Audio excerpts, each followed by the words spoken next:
Hi, இன்றைக்கி நம்மளுக்கு 2 dream cake and ஒரு மினி ட்ரீம் கேக் தான் ஆர்டர் வந்திருக்கு. வாங்க எப்படி செய்யலான்னு பார்க்கலாம். அதுக்கு first layer of chocolate sponge சூப்பராக ரெடி பண்ணி நல்லா சாஃப்டாக ரெடி பண்ணி வச்சுக்கிறோம். மேலே வந்து நம்ம சோக்கிங்க்கு வெறும் சுகர் சிரப் மட்டும் ஆட் பண்ணாமல் அது கூடவே வந்து கொஞ்சம் கனாஷ் மிக்ஸ் பண்ணி ஆட் பண்ணோம்னா ரொம்ப ஃப்ளேவராக சூப்பர் டேஸ்ட்டாக இருக்கும். அதுக்கு மேலே சாக்லேட் மூஸ் ரெடி பண்ணி அதை ஒரு சூப்பர் லேயராக ரெடி பண்ணி போட்டுக்கணும். அதுக்கு மேலே பார்த்தீங்கன்னா கொஞ்சம் மில்க் காம்பவுண்ட் சாக்லேட்ஸும் சாக்கோ சிப்ஸும் நான் வந்து ஆட் பண்ணியிருக்கேன். இது வந்து ரொம்ப rich look of chocolate flavour வந்து சூப்பராக கொடுக்கும்.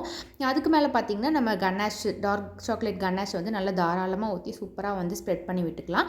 அதுக்கு மேலே ஒரு லேயர் ஆஃப் மெல்டட் சாக்லேட் போட்டு மேலே கொக்கோ பவுடர் டஸ்ட் பண்ணி அதுக்கு மேலே நான் குட்டி குட்டி சுகர் பால்ஸுமே ஆட் பண்ணி கொஞ்சம் பார்க்கறதுக்கு அட்ராக்டிவாக இருக்கும்னு சொல்லிட்டு இப்படி தான் நம்ம ட்ரீம் கேக் ரெடி பண்ணோம். ரொம்ப அஃபோர்டபுள் ரேஞ்சில் கொடுத்துட்ருக்கேன். உங்களுக்கு வேணால் மேலே தெரியிற வாட்ஸ்அப் நம்பருக்கு மெசேஜ் பண்ணி உங்களுக்கு வேணால் ஆர்டர்ஸ் ப்ளேஸ் பண்ணிக்கோங்க.